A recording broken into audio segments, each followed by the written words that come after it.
करते हैं झुकाएं। और इसके लिए 3 विधा दी गई है।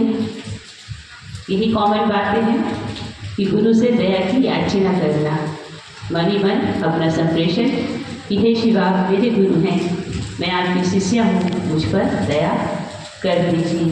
यही कहते हैं ना हम दया में यही मांगते हैं ना। हमारे गुरु लौकिक और परलौकिक दोनों सुखों को देते हैं, लेकिन हम लोग दया में लौकिक तक ही रह जाते हैं, परलौकिक की चेष्टा नहीं करते। ये चेष्टा हमारी आपकी होनी चाहिए। तो मन जब तक प्रगाढ़ होगा नहीं, मन जब तक गहराई में जाएगा नहीं, तब तक संभव नहीं। ये पानी के ऊपरी तल तक बहता रह जाएगा। दूसरे सूत्र में हम अपने गुरु की चर्चा करते हैं। गुरु की चर्चा अनजान भाई बंधुओं से कहना, कहेंगे कब? जब मेरा मन गुरु को पकड़ने लगेगा, मेरा मन पकड़ेगा तभी तो हम किसी को पकड़ा सकते हैं। जब मेरे हाथ में कुछ है नहीं तो हम किसी को क्या पकड़ाएंगे? तो पहले खुद को पकड़ना है, फिर किसी को पकड़ाना है कि किसी के मन में मेरे गुरु का भाव उतार देता हूँ। ये चेष्टा हमारी आपकी होनी चाहिए। हम लोग खुद तक सीमित रह जाते हैं कि हम सिर्फ के शिष्य हैं, 3 सूत्र करते हैं, बस उतना कोशिश नहीं रहती। तीसरे सूत्र में हम नमः शिवाय का प्रणाम करते हैं अपने गुरु के चरणों में। ये कॉमन सी बातें हैं, हर कोई करता है अपनी तरफ से, चेष्टा होनी चाहिए। देखिए बात है, एक बहुत अच्छा प्रश्न, एक दोहा आया मेरे ध्यान में, ध्यान से सुनिएगा। क्या है ये जगत में हमारा मन कहाँ और कैसे जाता है? 4 सखियाँ चल रही थी रास्ते में। एक सखी का ब्याह तय हो गया, तो ब्याह तय हुआ तो ससुराल वालों से उसके पति की तरफ से एक नाक में नथनी मिला। तो बड़ा वो उमड़ रही है नथनी को देखकर, और उसका बड़ा कहती चल रही है कि नथनी ऐसा है, नथनी वैसा है, बड़ा सुंदर। पीछे से एक संत चले आ रहे थे, उन्होंने कहा, एक बड़ा अच्छा दोहा कह दिया कि नथनी बिनी यार रे तो चिंतन बारंबार, नथनी बिनी यार रे तो चिंतन बारंबार, और नाक बिनी करतार ने उनको दिया विसार। मतलब हमारा ये मानव शरीर, ये जगत, ये जो बनाया हुआ है, उनका दिया हुआ है, उनकी जो जितनी भी हैं सृष्टि में रची हुई, उनको हम लोग भूल जाते हैं ना। तो कैसे आए?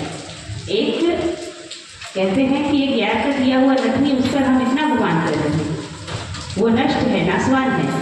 और जो उनका दिया हुआ ये शरीर है, ये नाक है, ये अगर नाक नहीं रहे तो नथनी शोभा देगा? नहीं देगा। तो किनका ध्यान करना चाहिए? यारी किनकी होनी चाहिए? नथनी देने वाले की या नाक देने वाले की? नाक देने वाले की होनी चाहिए ना। तो हम लोग ऐसा करते हैं? नहीं करते हैं। जहाँ मन को लगाना चाहिए वहाँ नहीं लगाते हैं, जहाँ मन नहीं लगाना चाहिए वहाँ हमारा मन लगता है नहीं, लगता है ना। तो यही है मन का भटकाव। हमको आपको मन को नहीं भटकाना है।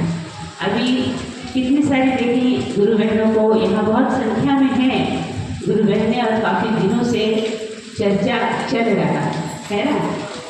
लेकिन फिर भी किसी से कहते हैं कि आइए दीदी थोड़ा मंच पर आकर भजन करिए या अपनी कुछ अनुभव बताइए।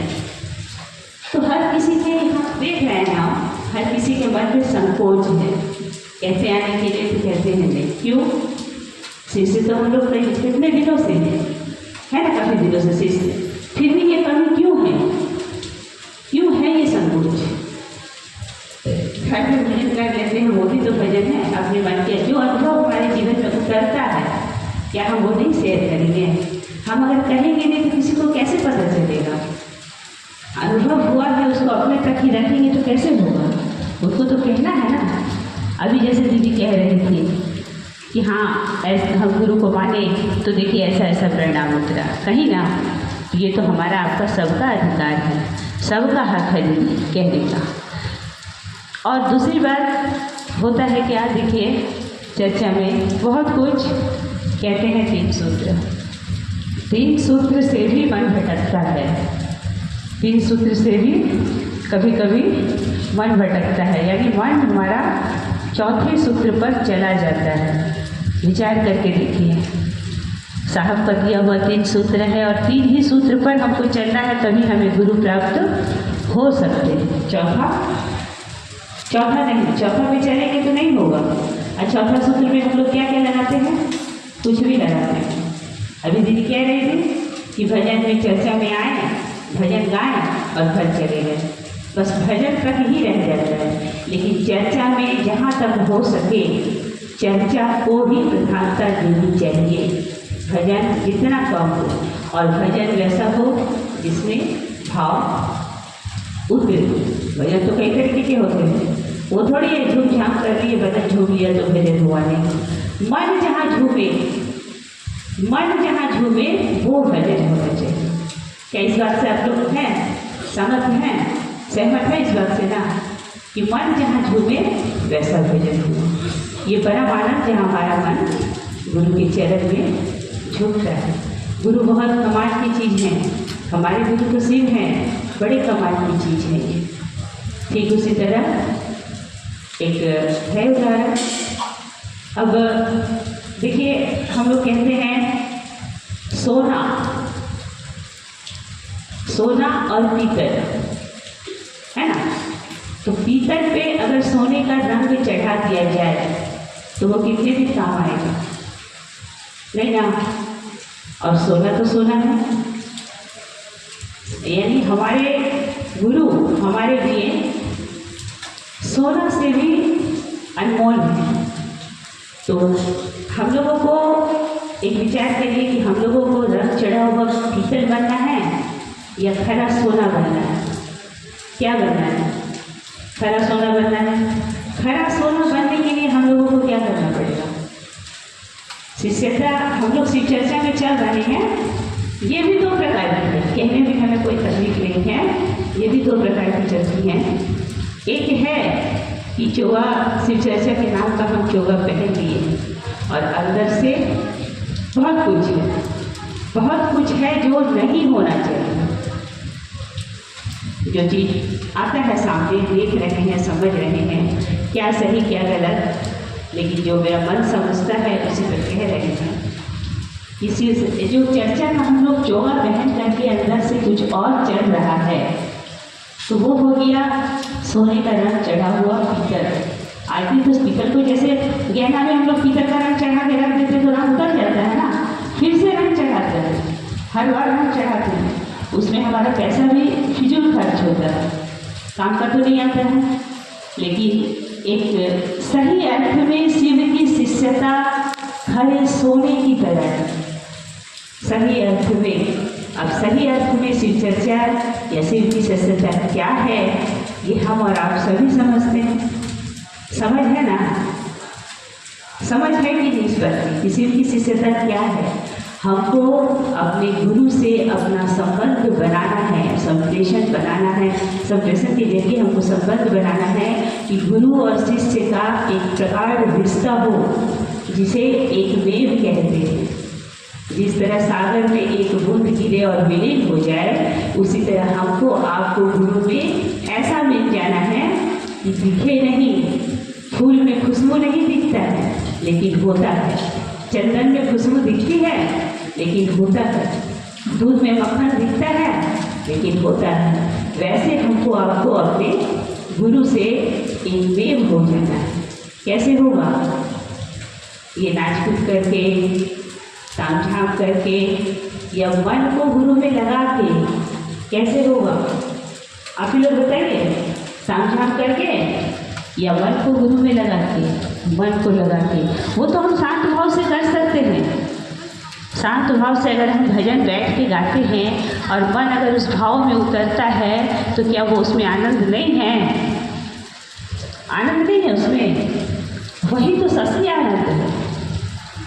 उसी में तो जहाँ मन पकड़े और जहाँ हम चर्चा कर लिए, चर्चा सुन लिए, सब कुछ कर लिए और फिर कुछ भी बिगाड़ करके चले गए तो हम तो लेके क्या जा रहे हैं? सुने, सब कुछ समझे, मन में उतरा, और अंत में अगर कुछ ऐसा वैसा हो जाता है जो नहीं होना चाहिए, तो फिर हम वही ना घर लेके जाएंगे। मेरे साथ तो वही जाएगा, अब बाकी जो समझे हैं वो तो यही रह जाएगा। तो हम जो अपना कीमती समय लगा के आते हैं, समय तो सबके लिए कीमती है ना, तो अपना कीमती समय हम लगाएं और हमको कुछ नहीं मिला तो फिर क्या है ये शिष्यता? बताइए। हम लोग तो महादेव के शिष्य है, महादेव गुरुवाधिपति गुरु हैं, उनसे बड़े तो गुरु हो ही नहीं सकते। हमारा आपको ये सौभाग्य है कि साहब श्री ने हम लोगों को इतना अनमोल खजाना दे दिया है, जीवन को सुधारने का, अपने आप को सुधारने का दिया है ना। तो फिर भी हम लोग थोड़ा सा नासमझी करके गलतियाँ करते हैं। विचार है, विचार से समझ और समझ से शिव तक। विचार क्या है कि शिव गुरु हैं, हमने उन्हें अपना गुरु बनाया है, और समझ क्या है कि हमको चलना कैसे है, करना क्या है। ये समझ देने वाले हमें कोई सही मिल जाए, सही पुरुष मिल जाए। हम अपनी बात बताते हैं, समझ जहाँ मिलेगा कभी हम शिव तक पहुँच पाएंगे, नहीं तो नहीं पहुँच पाएंगे। हम रानीगंज में रहते हैं, अपनी आप ही बता रहे हैं, कब के 8 कई साल हो गया शिव को गुरु बनाए हुए चल रहे थे। जो दिखता है तो उसको हम सच मान लेते हैं। पहले ऐसे ही घरेलू चर्चा होता रहा, उसमें जो होता था, जैसे इसी तरह राजा रानी का कहानी, सासुओं का कहानी होता था, उसको ही हम माने।